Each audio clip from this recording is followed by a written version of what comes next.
Founder Podcast Nation, I am so excited about today's episode with Mr. Jay Wasley of Ghost Adventures. This guy has an incredible story.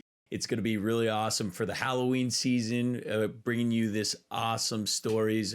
Jump in. It's going to be a good one. Yo, welcome to another episode of the Founder Podcast. Today, I am joined by Mr. Jay Wasley. This is a unique episode. You know, typically we are interviewing founders of very large organizations that have gone and exited and whatnot, but today we have a little bit more of, like, I'd say, entertainment. We're pretty excited to have Jay. Jay's also a founder. He has a production studio, does pretty remarkable work giving back to the community. But for those that don't know who Jay is he's a producer and a actor on, what is the show called? Well, it's Ghost Adventures, but not really acting. I'm myself. Right. I'm actually a terrible actor. The reality TV show of Ghost. Sorry, say it again. Ghost Adventures. Oh my goodness, I am terrible at this. So Ghost Adventures. Yeah. I am pretty intrigued, right? Yeah. So to hear all about just these Ghost Adventures. I know it's been running. You've been part of the show since 2010. Yeah. Awesome. So what's that? 13 years now. 13 years, and it's something like how many episodes? I mean, we've done over 300 episodes. We have multiple spin-off series. So we have, like, besides the regular show, we have a whole other series where we just focus on people's homes called House Calls. We have another show called Ghost Adventures Screaming Room, where the four of us get together in a movie theater and we watch old episodes and we'll talk about it. So, like, you get more information, you get, like, more behind the scenes follow-ups to what's been going on. Dude, that's like so that. cool. Yeah. So Jay, in his show, they go into different locations, right? Mm-hmm. Like homes that are haunted or spooked, got something different going on, and you've had, like, all kinds of crazy experiences with ghosts, right? Yeah, we've been all around the world at this point. As far as Romania, we've done Dracula's Castle out there. You know, England, Ireland, Scotland, Italy. We went down in the catacombs in Paris one time. Yeah, I've been there. Yeah, that's probably not where we went though. We met these dudes on the street actually. So, like, we had it all set up as a production. We're like, all right, we're gonna have these guys that are gonna get us down to the part you can't go to. Oh, so you guys went into, like, some of the because I know it's something like 240 miles of these catacombs, and, like, they only have, like, a 2-mile stretch in which they take all the guests that come down and they walk through all the skulls and everything. But I know there's another 230 miles. Exactly. So you went to this other stuff. So we wanted to get down there, and technically it's illegal, but we wanted to do it. And we had these guys set up before we even got out to France to do it. And we get there, and, like, schedule wise, we couldn't do it the night they wanted to do it. Mm-hmm. And then they backed out. So we're all like, oh man, like, that's such a powerful part of our show. We need to get down there for that. And we're kind of, like, just complaining out front of our hotel. And then a fan walked by and spotted us and started talking to us. And, you know, we were like, yeah, we're kind of bummed out. We can't get down there. And she's like, oh, I know these guys. So she's like, meet them at this location tomorrow at this time. Like, no idea who these guys are. So we just show up, and we're like, they're like, you want to, basically broken English, like, you want to go down the catacombs? And they're like, yeah. And they're like, all right, come on, let's go, hurry. And they're like, before the police. And we run after them. They're like running ahead. They flip open a sewer grate, and they're like, come on, hurry, climb down. You go down a sewer grate. Oh man. And we climb down through this tunnel. The first thing we ended up, like, there's a rave going on, like an underground rave. I've heard about these raves that they have, like, all these, like, and illegal raves going on. And he's like making it be like, oh, hold on, like, stop here, like, I'll go ahead and check. And he turns the corner. I just hear yelling in French. I don't know what they're saying. So I, like, pulled out my pocket knife, like, I don't know what's gonna come around this corner, if it's gonna be bad or good, like, I don't know, but I'm ready. And then he comes in, he's like, all right, they'll let us pass, like, just don't shoot, like, film on the ground as we walk by. So we all had to, like, walk by, like, don't make eye contact, don't film anybody. And, like, we walk through this rave going on. How many people were there at the rave? There was probably a good amount. Like, it was all weird because there's, like, little, like, nooks. So, like, there's, like, a main walkway, and then there's these little rooms off of it. So it's kind of hard to tell, but it was pretty packed. Like, it was probably a fun time, I'm sure. But, like, that's the thing, the people down there, like, not saying they're not good people, but they're probably a lot of, like, if you're down there, like, you know, there's a reason you're probably down there. There's a reason that you're partying. Yeah, so, like, we end up, like, he leads us for, like, literally miles. We're hiking for hours. There's parts where we're wading through water waist deep, like, climb camera gear and everything, going through it all. We get to this one point that was really cool. It's a T-junction. And he's like, yeah, we're about 200 feet under the cemetery right now. And there's a hole in the wall. And the guy's like, climb through there. So climb in, it opens up to a cave, and it's just filled with human bones. It was like a mass pit during the plague times where they just dumped all the bodies in. Right. So it was probably the most surreal place I've ever been. Like walking through, and there's just like crunch, crunch, crunch. There's no floor. It's just literally filled with human bones. Wow. Yeah. The portion I went through, they had taken the human remains, because essentially what had happened was that the grave sites, right, in Paris had become overrun, right? And so then they had to start taking the human remains, all the different bones and everything, and put them somewhere. And so they do this little 2-mile stretch. Have you been through the 2-mile stretch at all? Yeah, I saw like the tourist part. Yeah. You know, all the bones are nicely put together. The femurs in one section. This was just a pile. The skulls. You were just walking through piles. It was literally just a like walk through a mass grave from the plague times. Dude, wild. It was wild. That is crazy. Think about and so then what ended up happening down there? Honestly, nothing much. Like in that show, it was a spinoff. It was a series we did called Netherworld when we were down there, and it was more about I guess the beliefs of the afterlife, not so much investigation, just kind of like exploring like, you know, how they treated the afterlife, what they think of spirits, things like that. Yeah. So it's interesting. You know, I've never necessarily said I'm like a ghost believer, but I definitely believe in spirits, right? And so I'm assuming in your mind they're one and the same, right? I don't know what. I think spirit, ghosts, you know, and like I don't know. I'm still like this deep into it. Like I know for hands down, there's something else out there. Right. What it always is, I'm still trying to figure it out. So and basically, kind of like. My personal theory is that we're all made up of energy, right? Like, and supposedly energy doesn't go away. So like, imagine you walk up and down the same hallway every day of your life, and then your body dies. It makes sense that a little bit of your energy might still linger and just kind of linger and move up and down that hallway. And then under the right variables, the right circumstances, you can actually pick up on that energy and document the energy. Interesting. So that kind of haunting we call a residual haunting, where it's almost like a loop. It's just like energy that's still lingering. You know, there was a mass murder in a home. That's an intense amount of energy. Like that energy is literally in the walls. Like, and there is a thing called the stone tape theory, where like organic surfaces can actually hold on to energy, positive or negative. There's been a whole series of experiments by a Japanese scientist that studied water molecules with like positive and negative energy. Yeah. And like when you would project positive energy, they would form beautiful crystals when frozen, and then when you would be negative, they would be malformed. So, have you ever seen the similar type of experiment with rice, like cooked rice? Not with the rice, no. Oh, it's interesting. Really? So my parents have actually done this, and so it's just talking about like the impact that we have in the energy of like positive words and negative words, right? And so they took 2 different jars. They have it in their house, and they've had it there for several years now. And essentially, the cooked rice, both start off with cooked white rice in them. They seal them off with like just a jar top. And what my mom would do on a regular basis, she labeled them good and like bad, right? And then she would talk like good positive things to the good one, and then bad negative things or whatnot. And over time, the bad labeled rice would turn black and moldy. Right. It's crazy. That's wild, right? And this over here stayed perfectly white. Yeah.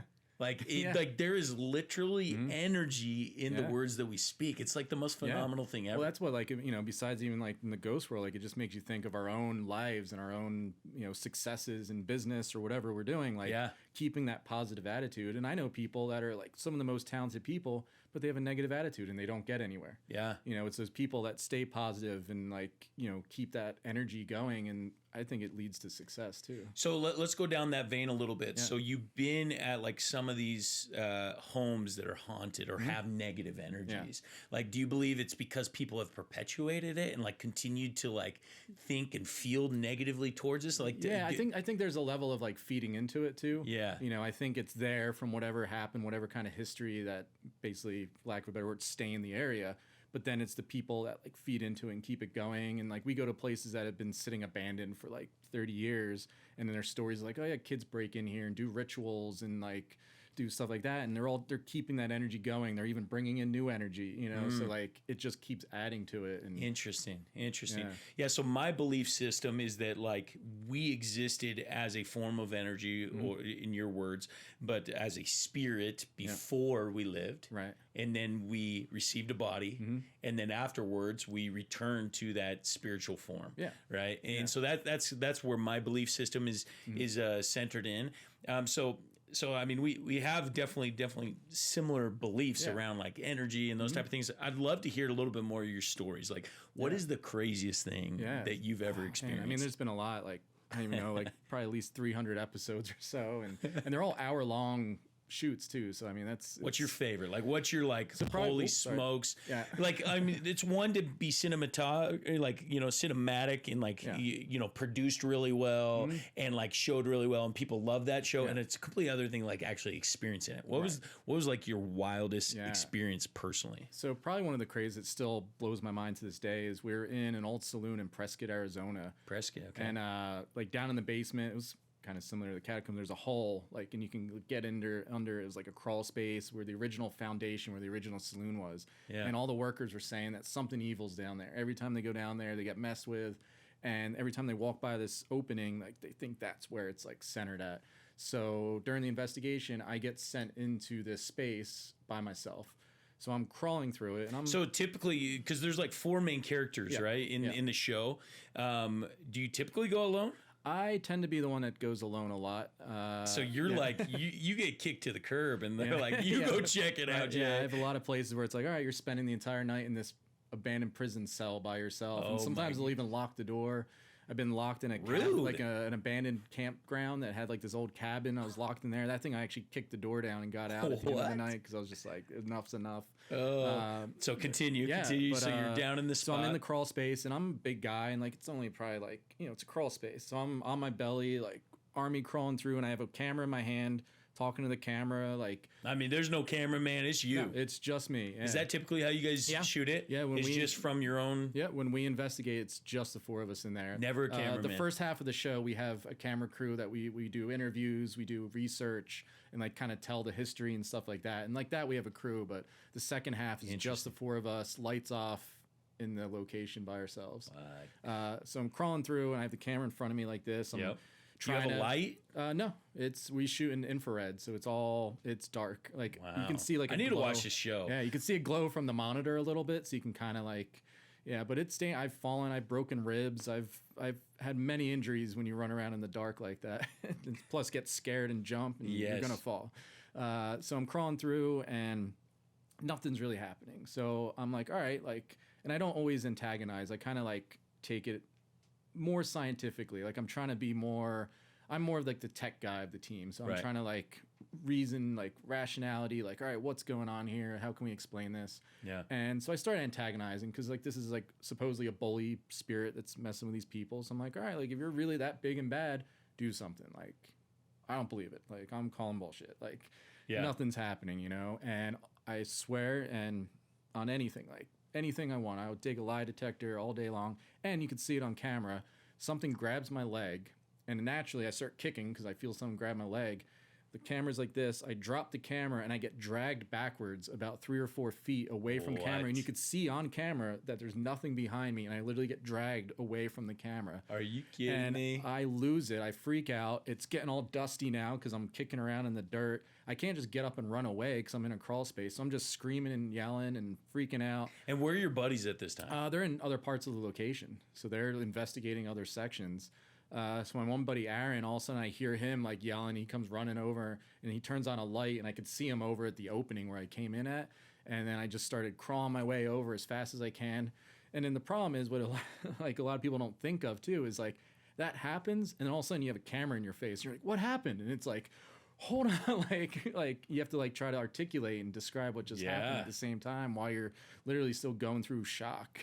Wild. So that still is definitely a moment that sticks with me. That like I wish I could explain it. I wish I could be like. So I mean, what are we talking? So he grabbed what part of your leg? What did it was probably like around like lower calf, like. Do you still feel it? Like if you think back, you feel like the pressure. And I picture every moment of that moment. My goodness. It's so that was like the wildest burned in one. my brain. That was probably one of the craziest ones. Now you mentioned earlier off camera that you had you've been scratched. Yeah. What? Yeah, there's been a location. Pray tell. I gotta hear that. Actually, a few times, honestly.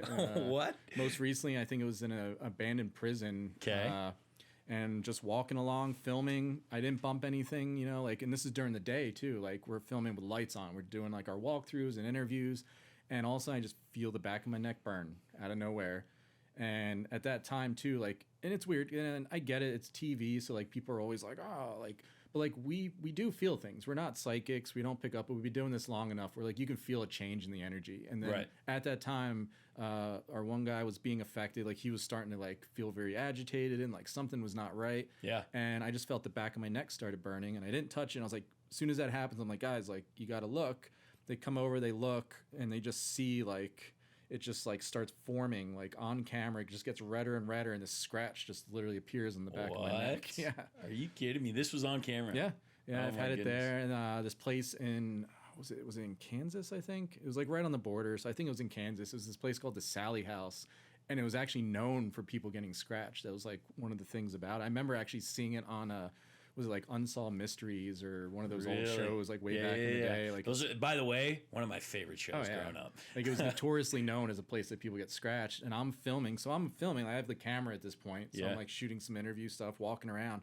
And out of nowhere, I just feel a burn like right on my arm. And I'm like, guys, like something's going on.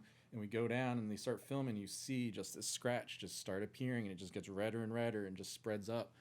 And like, I don't know. And that's on camera. Yeah. So that's the kind of haunt, like I was saying earlier, like the residual haunting, the loop, the energy loop, that makes sense. My rational mind is like, all right, I get that. That totally makes sense to me. But things like that, where like it can actually grab you, it can scratch you, it can manipulate objects. I've seen with my own eyes objects lift off the ground and go flying. We've caught it on camera. Yeah.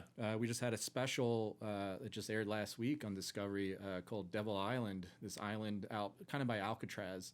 And 2 times on that island, it was a 2-hour special, so we put a lot more time into investigating, and we call it what we call poltergeist activity, where we had things moving on themselves twice at that location, it's like rare and kind of one of the holy grails of ghost hunting. You know, you want that, you know. And we had a paint can that you see. We have static cameras that are rolling. We're investigating upstairs, and all of a sudden you just see this paint can just go whoop, just goes flying off the shelf. And then later on, one guy, he has like IR goggles, like military goggles, and he's by himself, just like walking through, and he looks over and this board just goes whoom, and just goes flying down on the ground by itself. Crazy. Yeah. Dude, there are all kinds of stories. Yeah. Once again, like I'm a believer in energy and spirits, and like, you know, as a Christian, you know, I believe in the stories of the Bible, and one of the stories of the Bible is that, you know, Jesus casts some like devil spirits into the swine. Did you ever hear that story? Yeah, I've heard of that. Yep. One, yeah. And then they run off the cliff, right? Because they like basically occupied or possessed the bodies of these swine, and they run off. And you know, as part of my belief system is that there's these spirits out there that actually desire to experience a physical body. That you know, the Bible talks about how like a third of the host of heaven wasn't able, or that you know, they followed Satan or whatever, right? And like and so these spirits, they definitely they exist. You've experienced them. Yeah, I mean, I've witnessed possessions and exorcisms, and like that plays into that, where it is like it's a spirit that probably wants to feel life again. Like for some reason they're not fully in hell, they're not in heaven, like they're kind of stuck. Right. And they're able to, however they do it, I don't know, but they're able to get into and get a hold of some people, and, you know, they want to feel that, you know, that feeling of whatever. And then a lot of those people, we find a lot of that stuff is in like drug users and like kind of darker places, like people that are in dark places. How do you mean? Like, what do you mean? Like, we find like, and not all of them, but like a lot of people, like the possession experiences that we've had, like tend to be more in places that people, I don't know, I don't want to say suffering, but they're like, clearly like they might be depressed, they might be like, you know, substance abuse, like they're weakened. Yeah. And I think that's how they like choose these people, you know, like theoretically, like, you know, if you're in good health and you're right-minded and you're in a good place, it's going to be harder for something to overtake you than, you know, like someone that's, you know, I hate to say it, but like in a weaker place, you know. Yeah, that's interesting. I actually read a book about like somebody that had a near-death experience, right? And they were above their body was dying. Yeah. I think they were in the hospital, and they went and they had this experience before they ultimately were brought back to life. Yeah. And part of that experience is they saw people in weakened state that were being taken over by dark spirits. Really, yeah.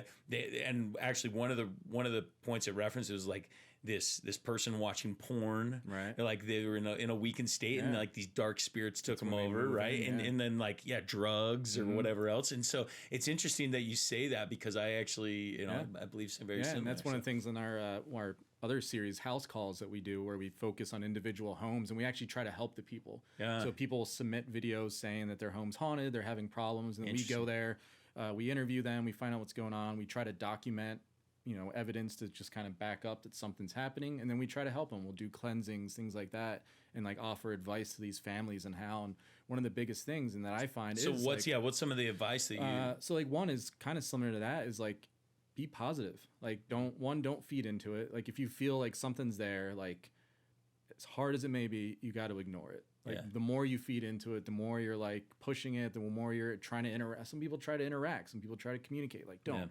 I'd never investigate at home. Like we'll do it on the road for when we're filming, but like once I get home, like I have friends that come over and they're like, can we do this? Can we do that? I'm like, no, like I'm not doing that in my own house. Because you don't want to feed that energy. It's kind of like it's like a bully in real life. Like the best way to get rid of a bully is to kind of just ignore them. Like I grew up with 2 older brothers, so like I was always picked on as a kid, like in fun, like nothing serious, just older brother type stuff. And I learned that after I stopped freaking out, after I stopped caring, and like it went through some times where like they're just holding me down, farting on my head, and I'm just like whatever. And like you do that for a little bit, but then afterward they didn't care. They're like, no, this isn't fun. Like he's not freaking out. And the bully wants to be fed. Exactly. So it's the same thing with spirits, I think. Like they want that energy. They want you to, and then the more you get scared, the more you feed into it, it starts breaking you down more. And then maybe you start like, oh man, I'm stressed, I'm gonna have a drink now, or I'm gonna do this or that, and you start fighting with your loved ones, and it just causes rift or chaos in the home, and then that makes it even easier for them to start like getting into the people's minds and basically feeding off them more. I think there's like a sixth sense that a lot of people know that is out there, but they don't, or they've experienced it, but they don't realize what they've experienced. And I think it's like there's definitely a communication between spirits, whether it's my spirit and yours, like from body to body or whatnot. And I've experienced it so many times. And some people explain it as like the law of attraction, right? Some people explain it as like in the scriptures, it talks about hope, right? Like hoping for something, like kind of like manifesting, willing it into action. And so I always explain it as like hope, but it's so interesting. Like, in business, I've experienced this so many times where, like, I think on something, I'm like, all right, we need to either recruit this person or we need to build out this department or whatnot. And it's the craziest thing. What will happen, and this has happened so many times that I cannot discount it for what it is, that we have this sixth sense between human beings, where I will think, all right, I need to have this type of person in my organization, and I will do nothing but think on it. And all of a sudden, is the weirdest thing. I'll get phone calls, texts, and DMs from people that fit that exact so like it's like somehow our spirits communicated and they knew that I was wanting to communicate with them. It's the craziest thing. And I think this like there's so much of that in life, and we discount it all the time. We're just like, whatever, it's an anomaly or whatnot. But like I really believe that we're spiritual beings having like a physical experience. And I think that feeds into what we're talking about, like positive, negative energy. The same thing. If you're like, oh man, I'm never gonna make it, I'm gonna be a failure, I'll never get there, you're not gonna get there. Like just from that, putting that out there, you're never gonna get there. Absolutely. But when you're confident and you're like no, I believe this is gonna happen, I'm gonna get there, it usually happens. All action starts out as a thought, right? And as you're explaining, like we start it, we think about it, we contemplate on it. Like we will not see things, act on things, or like really do anything unless we first contemplate on it. I was actually talking with Ryan Pineda yesterday. Do you know Ryan? No. Yeah, so he's a podcaster and does different things. But there's this theory of the red car. Have you heard this theory? I haven't heard that one. So essentially, you came. So you live here in Vegas, right? Yeah. Okay, and you drove here. Yep. Okay. How many red cars did you see between your house and here? I'm sure I did, but you have no idea, recollection. Right?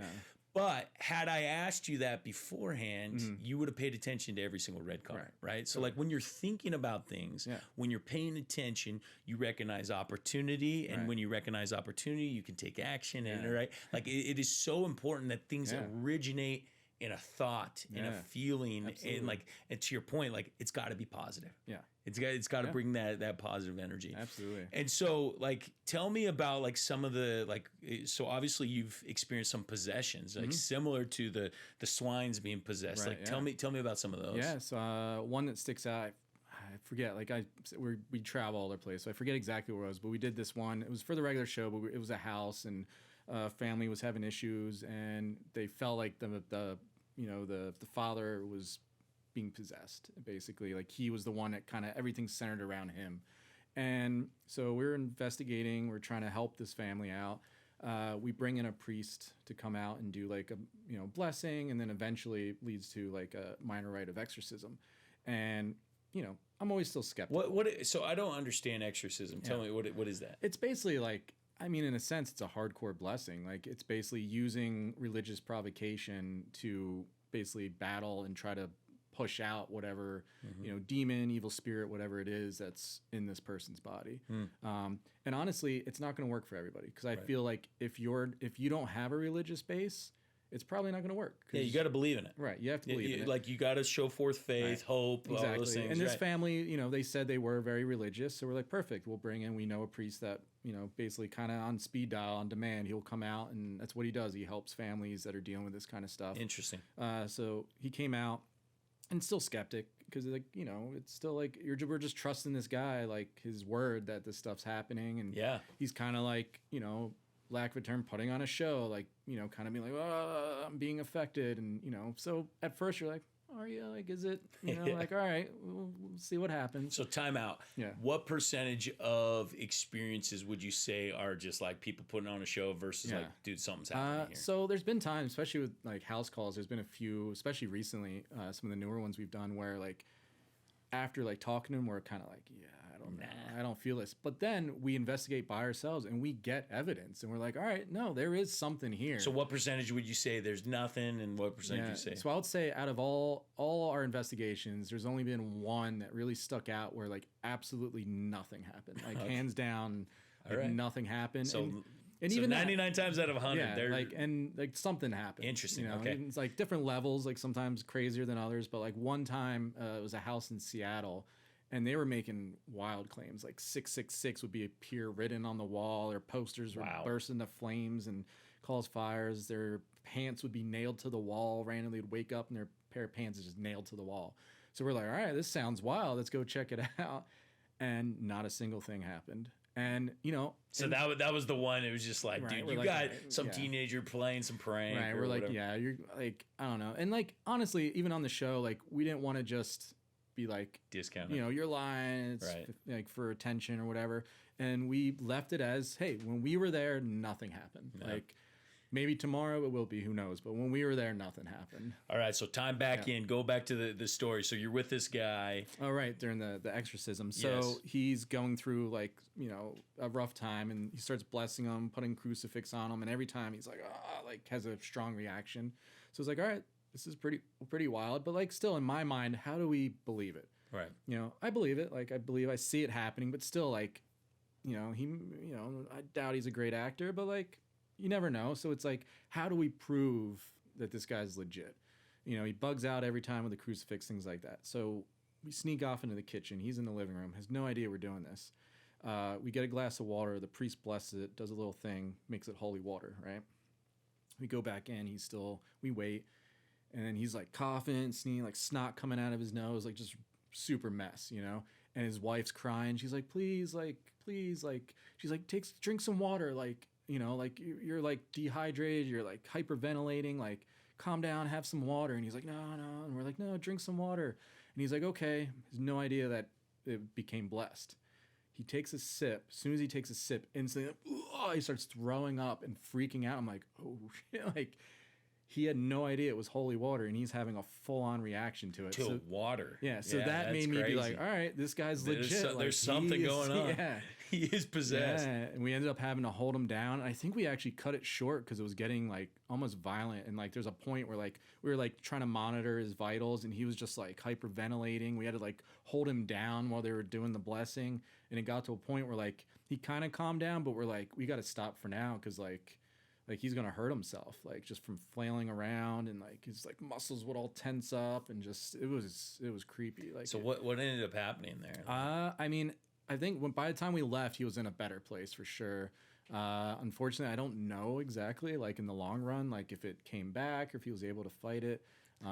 That's one thing, you know, which makes you wonder, like, you know, to your point earlier, like what things had he done that opened himself up to this? Exactly. Right. Like, because based on your experience, that's what happens, right? I feel people like are doing things that open themselves up. It's not like you just wake up one day and all of a sudden it's like, oh, it's all here and it's crazy. Like there's steps beforehand. But I think a lot of people too, like they might ignore it. They might be like, no. And like, and I know I just contradict myself saying ignoring it is better to help, but like sometimes they ignore that there's something wrong, right? And they don't take any action. They're just like, they ignore it and they're like, oh no, there's nothing. I'm fine. Like the denial thing. Right. And then it slowly gets up to them, and it gets to a point where they're like, all right, I can't deny it now. And now it's too strong that I can't, get it off me. Yeah. Crazy. So, I know we talked about earlier, so you were previously married. Yeah. Are you okay sharing that experience, I've kind of what happened there? Before. It was definitely probably one of the toughest times of my life. But my ex-wife was our photographer, so she would do behind the scenes, and she traveled with us and, promo photos of each episode. And, a lot of times she would go off by herself and take photos of the location while we're like filming over here or something, not during the investigation, but during the interview parts. And we were at a place called Goatman's Bridge in Denton, Texas. And, we're filming, we're doing our interviews. And ironically, all our interviews were women that was saying like, women always get affected here. And we kind of go back to like where our equipment is, taking a break, and she's over there and she's just like face change, like staring through us, like just, and she was like super chill, like almost hippie, fun, good vibe person, but like just like something changed, like daggers, like, and we're just like, you all right? And she was just like nope. And we're just like, all right. And we're like, so then we grab the camera and we start filming, like, what is going on? And then she was just like, started breaking down and saying like something, like just super dark thoughts. Like she wanted to hurt us, all kinds of things, which was not her. And even like visually, like, which is weird. Cause like all of us, I've seen every one of us now that are on the show, like we're brothers, like, so I know their emotions. I know their quirks. I know how they are. And I've seen like changes in the face, the eyes, like they just change. It's hard to explain, but like, you just know, like, all right, you're not you right now.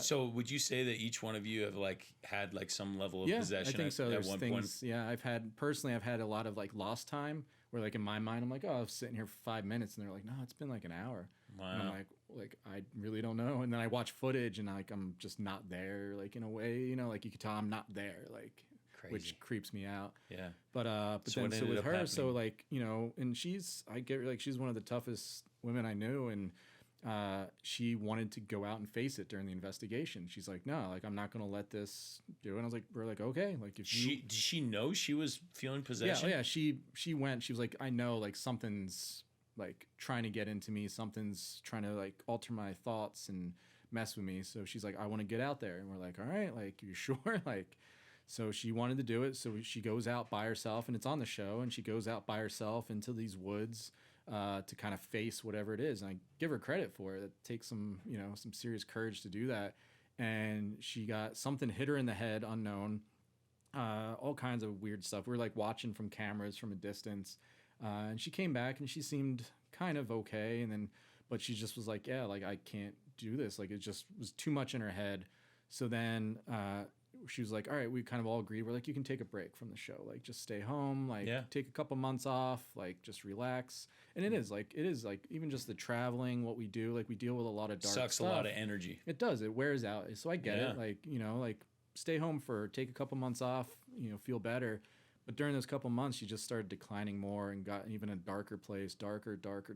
And then started drinking and, you know, like kind of stuff like that, and just was like all the time, and just kind of became gone. Like she just left. And in the moment, like I wanted to help, I wanted to try to, you know, help her out, but then there was like a disconnect where like there was just a wall between us. And, you know, looking back, like I'm sure I probably could have pushed more and maybe I should have tried, but like I'm sure some, you know, the energy was affecting me too. And I was just like, all right, like I can't help you. You're not letting me in to help you. Like, and she just was declining down a dark path. And we eventually were just like, all right, we, you know, it's probably best to split up and go our separate ways. And then she did. And she, you know, from what I've heard, like she felt better after a while, like kind of just getting away from the whole world of the paranormal. She was able to kind of like get herself back, you know, but I think that's something that probably still always messes with her at some level. And yeah, you know, and a really weird thing, which is kind of wild. So like to kind of button up that story, for about a year or so later, we're doing an investigation. My buddy who's on the show, he has a museum downtown Vegas called the Haunted Museum. And there's a big, we have Ed Gein, the serial killer, and we have his cauldron where he used to like cook body parts and stuff in. And we're filming, and this witch from England, a friend of ours, Lady Snake, who unfortunately has passed away now, but like she's in there and she's like, I want to do a ritual with this. And she just points at me and she's like, you have to do it with me. And I was like, all right, let's do this. Let's try it out. And, you know, I don't know what her intentions were, but my intention was at that time, I wanted to basically get rid of these energies that I felt were still hanging on my life. You know, one was that energy from Goatman's Bridge. This was like a year after that, but it was just like a lingering like heaviness, you know? So I had that. There was a dark energy from, we did this documentary called Demon House, this house in Gary, Indiana. And that was one of the most evil places we've ever been. And so like, it was pretty gnarly. Oh, it was terrible. And like, that was still like, I just felt that lingering as well. And then there's with a Ouija board entity that I've encountered many times in my life that actually tried to kill me once. What? Yeah. Yeah, what do you mean entity? We can jump back to that. But, okay. Keep going. Yeah. So those three things were kind of always still just like, they're just like there, just like just outside of your sight. You know what I mean? Like, and I was doing all right. Like, but like, I just felt like that was there. So I was like, all right, that's my goal. And this ritual here is to basically once and for all get rid of those three energies. In order to do that, you kind of have to face it. You have to pull it out. You have to like basically invite these things in and then be like, lack of a better term, simplicity is just be like, now get out. Like, you're not going to bother me anymore. Like, you're banished, blah, blah, blah. Like, there's more to it, but that's basically the simple version of it.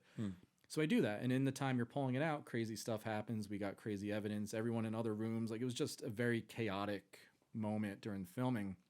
Where was this at? It was at the Haunted Museum right here in downtown. And so after that, I had to like drip my blood in the cauldron, all kinds of stuff. Like, you know, I went out. I was like, all right, let's do this. And at the end of the night, I felt great. I actually felt like those energies were gone for the first time completely. Interesting. And it was great. The next day, I get a message from my ex. Haven't talked to her in a long time. And she's like, for the first time last night in like a year, I felt that energy suddenly come back. And she's on the other side of the country. Like in a positive or negative way? No, in a negative way. Like, she's been good. Like, she's like, hasn't felt that negative energy in a long time. What? And she's like, but last night, she's like, I felt that for the first time. And then it went away. But she's like, what was going on? Like, I felt that. And I was like, oh, I guess it's my bad. Like, I did this thing and I've had to pull it out. But it was wild that during that time where like I had to pull it out to get rid of it, across the country, she felt that too. Yeah, that's interesting. It's pretty nuts how like, you know, kind of what you're saying, like the connection, like I think there is like a universal consciousness or something that like connects all of us. 100%. Yeah.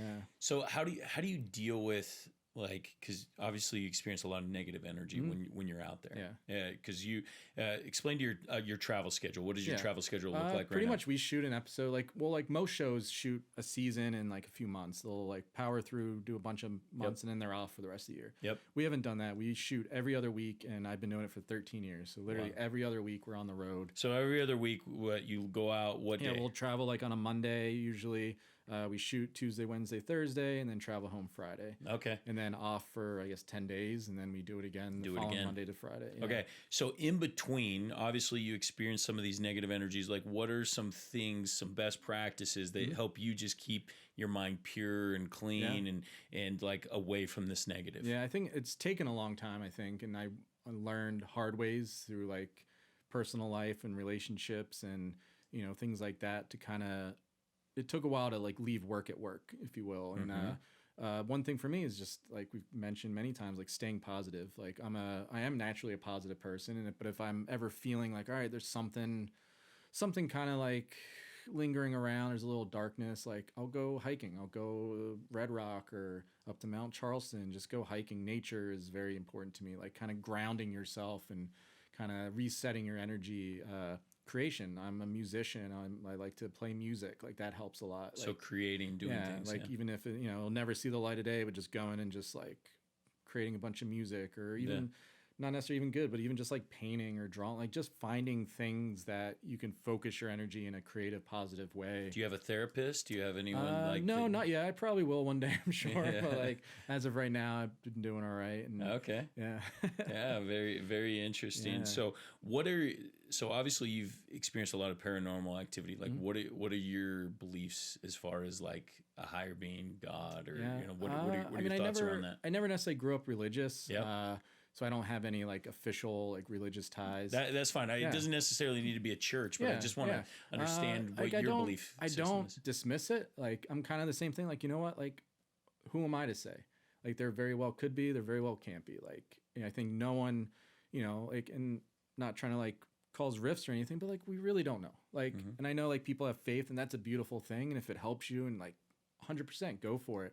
I like to personally like, you know, cover my ground by just being a positive, good person. Like just kind of, you know, I believe in karma. I believe, you know, and if that is, you know, a superior, like a God person that's watching over and doing it, it might be, or it might just be the universe. It could just be energy. Like there's so many things, but I try to still live that like, you know, positive, good life, like treat people how you want to be treated, things like that. Yeah. And, you know, just to kind of, I don't know. And I think like you were saying, I feel like the universe, you know, if that is a higher power or if it's something else, or, you know, like I said, who knows? Like, I do feel like there's something that like watches out for us. There is something that like kind of keeps things together in a way. And so what first got you into studying paranormal activity and like, well, you started on the show in 2010, but like, what was the, you know, so I mean, before that, even as a kid, like I said, like, I didn't grow up religious. So I kind of had a weird freedom. I was the youngest kid. So my parents by that point were kind of like, do what you want. Like, kind of like. And where'd you grow up? New Jersey. Okay. Just outside of Philadelphia. Got it. And so I grew up as like a very explorative kid. I was like kind of a nerd. I was very into science and things like that. And like, but I loved the idea of the unknown. So I actually studied like different religious beliefs, different, you know, ancient stuff, even like Celtics and, you know, Wiccan and like just everything. I even studied Christianity, Buddhism, like Tao, like just, I loved it all. I thought it was fascinating, and kind of like the idea of figuring this stuff out and, you know, kind of like, you know, that connection that I think we all have, but we tend to lose. Like I was really into that. And I had experiences as a kid, like seeing like some kind of entity in the woods once, probably around 8th and 9th grade, I think was like one of the first, like, whoa, I saw something. And then when I was a teenager, there was one night I was playing in a band, and we finished band practice, and we're like, all right, what are we going to do now? We're like, let's play the Ouija board. And like, we're all like, all right, let's do it. And we're like, but like, let's go all out. Let's really do it. You know, like we've played around before, but this time we're like, let's do whatever we can. So we've kind of like, we don't know what we're doing. Like we're just kids, and we're like, all right, let's do anything ritualistic we can. So we had a candle, we had a dish of water, we had incense, we had a dagger, like just everything we've seen in movies and stuff that could be like ritualistic. Like let's just get it all together and start talking on the Ouija board. So we do all that. We're on the Ouija board. It's moving, it's talking, it's answering questions. Starts saying we're talking to a little child, which first of all, now in retrospect, never believe what it's saying. Like, because I think that's another way of like getting your guard down, and then these things can step in and take over. But it was saying it was a little kid. I kept saying its name was Z something, and we're just like, what? Like Z? Like what? That's weird. And you know, and then I noticed the incense on the smoke would go down, and it would like go straight to the dagger. So I was like, that's kind of weird. So I picked up the dagger, moved it to the other side. The incense would change, go down to the dagger again. And I was like, all right, that's weird. So I was like, guys, check this out. And I would move the dagger all different places. Every time I'd move it, the smoke would change and go right to the dagger. So then we're like, okay, are you attracted to the dagger? And it said yes. I'm like, all right, that's kind of weird. And then the stupidest question I've ever asked my entire life, I said, can you come through the dagger into us? And it said yes. So we all kind of stopped for a minute. We're like, all right, we're looking around. We're like, what are we going to do? And we're like, well, this is what we wanted. We wanted to get creeped out. We wanted to like go all out. So we're like, all right, like let's see what happens, So somehow, I don't even remember, but it was myself and I was playing guitar in the band. It was the other guitarist. We're like, all right, we'll both hold it. The dagger was in a sheath, so you could like hold where the blade was. So we lay on the ground and we're both holding the dagger. We're like, all right, you can come through us. And instantly I got a feeling of overwhelming sadness from my toes, like in my toes, up my legs, through my whole body. I've never felt like anything like it before, like actually feeling sadness in your legs. Like it's so bizarre, but like that's just the only thing I could describe it as. And he jumps up on top of me. His knees are now on my shoulder. I'm on my back. Your buddy. Yeah, I'm on my back on the ground. His knees are here. He's like, I'm like this. He's trying to pull the dagger out of the sheath. Like, and you have to press a button, which he doesn't even know. And he breaks it open and lunges it towards my throat. So I'm on my back holding him now. I'm shaking as much as I can. The dagger's past my chin. Oh my goodness. And he's pushing as hard as he can. Like if I let go 1%, it would have been through my neck. And all of a sudden, it probably lasted like 10, 15 seconds. He goes totally limp, full tears, like full crying, has no idea what happened, what was going on. And we're all like, we're done. Like, all right, that's enough to keep me away from the paranormal for the rest of my life. Right? Yeah. Dude, that is wild. Yeah. One time, my mom always told me stay away from those things, the Ouija boards or whatnot. But my buddy had one, and we screwed around with it for a little bit, and I was just like, dude, I got such a dark feeling like playing with it. I was like, never again. Well, there's a whole thing which I didn't even think of at the time, but years later, fast forward, we're doing the show, and there's a case that's based around a Ouija board. And we learned that there's this demon that goes through Ouija boards a lot that appears all the time, and it calls itself Zozo, Z-O-Z-O. What? And I'm like, oh shit! Like it kept saying its name was Z, and it would move around a lot. And I was like, I wonder if that was the same thing. So on the show, I'm doing the Ouija board with this guy who doesn't know me at all. At this point, I've never talked about this story. You're doing the Ouija board again? Yeah, on the show. You're crazy, dude. With the Come guy on. who like lived in this house that had these experiences. Like he doesn't know me, and like I said, I've talked about this experience since, but like before that, I never publicly talked about it. So there's no way he knew, and I know I wasn't moving it. So it starts saying, it's like, oh, it's saying its name is Zio, Zio, Zio. It just keeps doing that, and I'm like, have we met before? And it's like, yes, right away. And I'm like, okay. And I was like, what did you try to do? And it said like kill you, and then it said like, and I was like, how? And it said stab, and I was like, all right. Dude, and I was wild. like, it's nuts. And like the guy had no idea, and I know I wasn't moving it, so I was like, all right, this is legit. And then another little bookend on that, I guess. Fast forward a few years later, I'm randomly at like somewhere on the road, and I'm at a Waffle House. I'm just by myself sitting up at the bar, and I hear like these two girls like talking about like, oh, are we gonna do the Ouija board again tonight?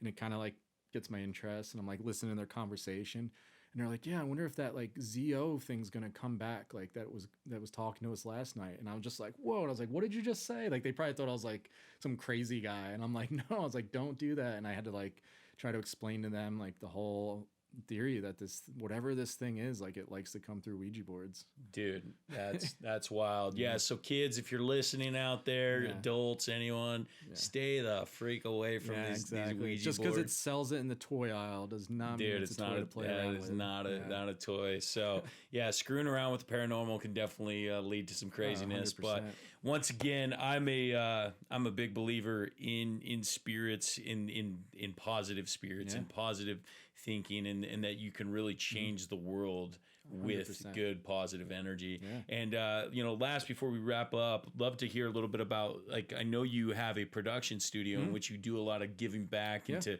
creators and stuff. Tell us about that. Yeah, so I have a company called Simple Equations Media. We're based here in Vegas. We're a full stop production company. So we provide crew, equipment to films, other TV shows, commercials, music videos. We also create in-house content for those type of things as well. We have a full post-production studio, from editing, color correction, full-on recording studio, whether it's post-production sound or someone just wanting to create music. But one of the big things I've been doing, and probably because of the show, has allowed me to be able to work with people that don't have budgets. When I was first starting in production, back in 2002, either you had to have tons of money, or you had to have really good connections to you just want to make your own first project. and it was so hard to get that. There wasn't good support. Like there's plenty of rental houses, but like, they want perfect insurance. They want this, they want all like top money for everything. And I was like, I don't want to do that. I want to be able to create a place where like, of course we still make money. We have like our clients and things, but like if a student comes to me, someone from like UNLV or someone else that just has a good story, a good passion, a good project, and they want to create something, I'll be like, all right, let's work it out. Cool. What do you feel you can do?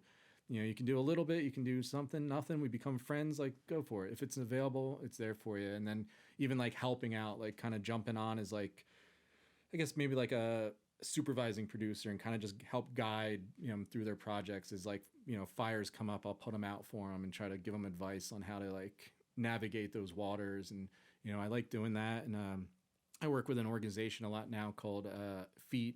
It's Families for the Ethical Treatment of Autism. Oh, so it's awesome. a great organization in Vegas that actually help families with autistic children and adults. So we do a lot of things. We're actually going to do a charity poker game next month. Oh, very cool. We have a charity golf tournament in December. Like, so we're always doing fun things. Good for you. And, we just did a big thing. A lot of the kids and adults too, like all autistic, created original pieces of artwork, and it was all featured at the Life is Beautiful festival that just happened.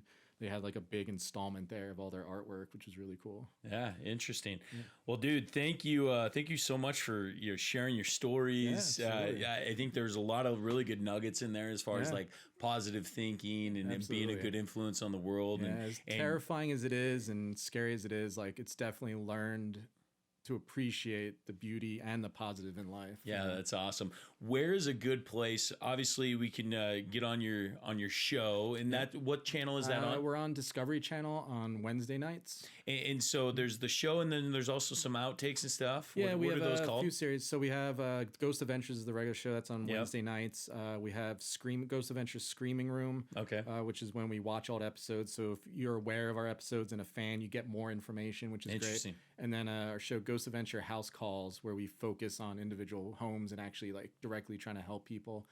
We also have a show called The Haunted Museum.